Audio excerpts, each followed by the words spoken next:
السلام عليكم يا باشوات. وعليكم السلام ورحمة الله. وعليكم السلام يا عم الحاج. إن شاء الله النهاردة يكون يوم حلو علينا إن شاء الله. إن شاء الله. يا حاج. يلا بقى أخش أنا.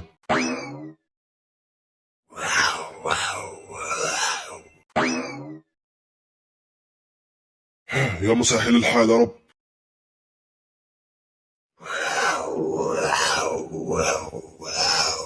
إيه الصوت اللي في الحمام ده؟ خلاص ما نهتمش نركز في الشغل الأول. ترن ترن. أيوه أيوه، دي عصام، عامل إيه؟ الحمد لله، وانت عامل ايه؟ أنا تمام الحمد لله. كنت عايز حاجة ولا إيه؟ لا مفيش، كنت بطمن عليك بس. يا سلام، كنت بتطمن عليا ولا عايز الفلوس؟ يا راجل عيب، احنا مفيش بينا الكلام ده. لا والنبي، يعني انت عايز تفهمني ان انت متصل عليا عشان تسلم عليا لا مؤاخذة كده في الكلام؟ امال ايه؟ هو انا هقول لك فلوس برضو؟ انت ابو الفلوس كلها. ده اللي بيقول لك هات جنيه وشك بيحمر، وكأنه قال لك اللي هو هيموتك. يا راجل عيب عليك، مفيش بينا الكلام ده. طب ممكن افهم انت متصل ليه؟ كنت عايز بس مزنوق في قرشين، اخوك مزنوق في قرشين، عايز 500 جنيه. استغفر الله العظيم يا رب. ماشي يا سيدي، حاضر، لما اخلص الشغل هجيلك، حاضر، ونتقابل ونعمل كل حاجة. حبيبي يا زميكس، يلا سلام. يا عم غور.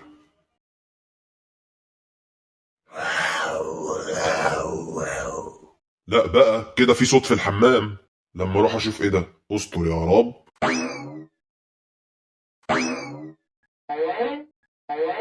الله، مفيش حد هنا في الحمام ده. يلا نغسل ايدينا بقى.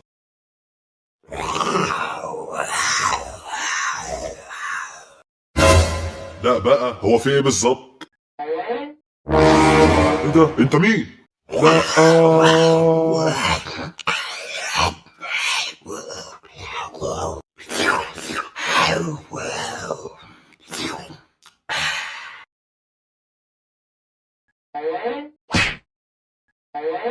ايه الشبشب ده بقى؟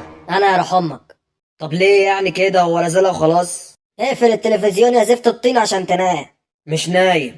ناموا انتوا ونقطونا بسكاتكوا بقى. قرف ده. يا نهار اسود، ايه ده؟ وفي مكان الحدث عند عربية الفول بتاعة أبو إسماعيل، تقول الشرطة والحكومة أن هناك عفاريت كثير في هذا المخبأ في هذا القصر، وهذا يعني أننا في خطر شديد وخطر كبير على الدولة وعلى الدول العربية والعالم بأكمله. فهذا يعني إذا جاء بطل خارق أو أي بطل من هذا العالم الفاسق سوف ينقذنا بإذن الله. فلو بتشوف قناتنا على اليوتيوب اللي هي اسمها الفرعون، يا ريت تشترك فيها وتعمل لايك. فلو ما عملتش لايك الدولة كلها هتتقلب، وطبعا الاشتراك الدولة هتتقلب، وطبعا الشير الدولة هتتقلب. يلا بقى اعمل شير يا شيخ، اعمل شير اعمل شير اعمل شير. هو انت بتقول ايه يا عم؟ انت عبيط ولا ايه؟ فين العفاريت دي؟ طب ممكن اعرف مين حضرتك؟ انا ابو الليل. طب ممكن اقول لك حاجة يا ابو الليل؟ اتفضل يا باشا. انت مالك يا ابو الليل؟ انت مالك يا شيخ؟ وانت بتدخل نفسك ليه في اللي مالكش فيه؟ الله. ايه بتقول انا الكلام ده؟ طب تعالى لي. الحقوني، ما حد يلحقني.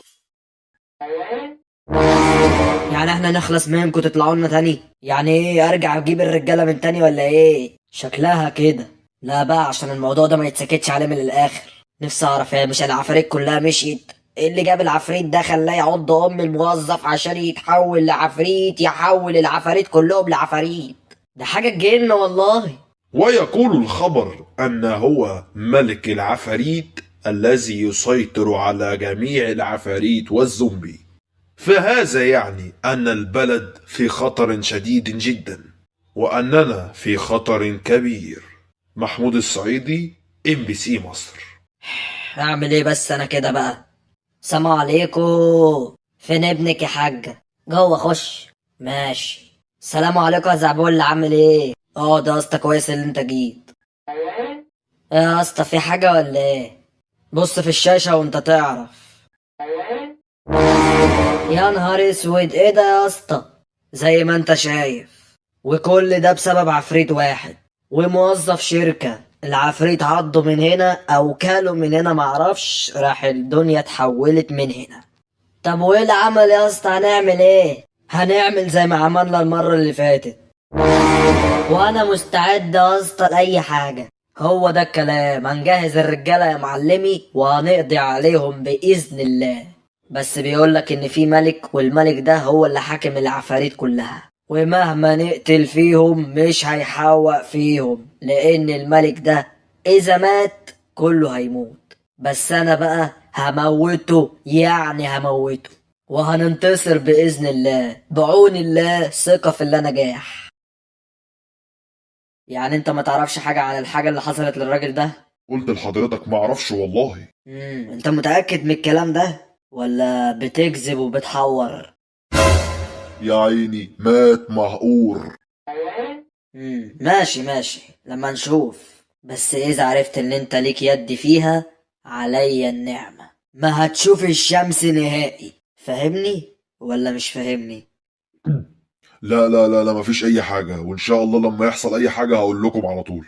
ماشي لما نشوف، لان قسما عظما لو عرفت ما هرحمك. فاهمني ولا انت مش فاهمني كويس؟ لا طبعا فاهمك. جميل اوي الكلام ده، انت كده تعجبني. قولي بقى، مين ورا الحكايات دي كلها؟ ومين ملك العفاريت ده اللي كل شوية طالع لنا بحاجة؟ مرة هرب ومعرفناش نجيبه بسبب شريط فيلم الرعب، وقضينا وعملنا وكل الحياة رجعت زي ما هي، وهو لسه ما حصلوش حاجة ولسه عايز يقلبها حرب تاني. هو في ايه بالظبط؟ الله، هو احنا مش عارفين نقفش العفريت ده ليه؟ هو عفريت خافي لا مؤاخذة. والله حضرتك انا ما اعرفش حاجة عن حكاية العفاريت دي والعفاريت والزومبي والكلام ده خالص. احنا كنا في حرب والكلام ده، وانتوا انقذتونا من كل ده، بس انا ما اعرفش عنه حاجة خالص، ولا حاجة عن العفريت اللي انتوا بتتكلموا عنه ده اصلا. انا طلعت من الشركة لقيتها كلها قلبت وحوش وعفاريت وزومبي، طلعت اجري على قسم الشرطة. الحمد لله انقذوني وانقذوا الشركة والحمد لله، وعملوا اقتحام هنا في الشركة وضربوا كل الزومبي والعفاريت اللي كانوا هنا. فمش عارفين والله ايه اللي ممكن يحصل الفترة اللي جاية دي خالص. حضرتك الدنيا هترجع زي ما كانت ولا لا؟ ولا احنا هنفضل عايشين في الرعب ده كتير؟ لا ما تقلقش، طول ما انا موجود محدش هيقدر يقرب منك ولا يقرب من الشركة نفسها. بس قولي، هو ملك العفاريت ده عنده كام وحش حميه مثلا؟ بيقولوا الملك ده عنده يجي بتاع 40,000 وحش حميه. يا نهار اسود، كل دول عشان العفريت ده؟ ما هو يا باشا لما راجل غلبان زي ده يتعض من عفريت زي ده، طبيعي الراجل ده يتقلب وحش، فالوحش ده هيعض وحش تاني، او هيعض راجل تاني هيتقلب وحش. فهو ده نسبة الكترة في الحراس بتاع العفريت. تمام، حلو اوي الكلام ده، فعلا عندك حق. يلا استأذنك انا بقى، سلام عليكم. في امان الله يا باشا. يلا بينا يا رجالة، يلا بينا. هبلة قوي لما نرن على الكبير. قالوا يا كبير كله تمام. ايه بشرني، عرفوا ايه؟ ما تقلقش يا كبير، ما عرفوش حاجة غير اللي انت قلت عليها. تمام، عظمة قوي، يبقوا يقابلوني بقى.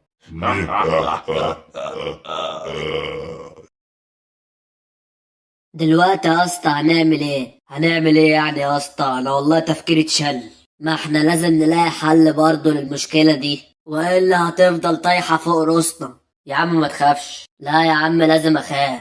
اللي بيقولوا عليه ده لو استولى على الدول كلها عليا النعمة هنعرف نعمل معاه حاجة. هنحمي نفسنا احنا بس. لا يا باشا، هنقضي عليه، يعني هنقضي عليه وبطريقتنا، وانا واثق 1,000,000% اللي احنا هننجح وهننتصر في يوم من الايام عليه، وهخليه عبرة لكل اللي يفكر يأذي بلدنا. والله يا عيال ما بقاش الا العفاريت تبقى ملوك، الملك هو الله ويقدر يسخطهم كلهم، بس سيب لنا احنا الانتصار وهننتصر بإذن الله. فما تقلقش انت وما تقلقناش معاك، وادي الرجالة هم مستعدين يضحوا بحياتهم عشان البلد تعيش، وطول ما انا القائد محدش يقدر يقرب مننا. فهمني يا زميكس؟ الحقنا يا كبير.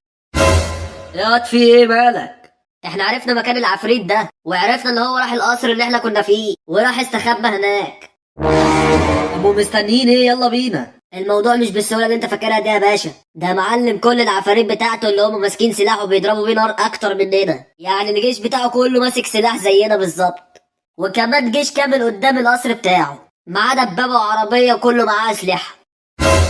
يا نهار اسود، واحنا هنقضي عليهم ازاي دول؟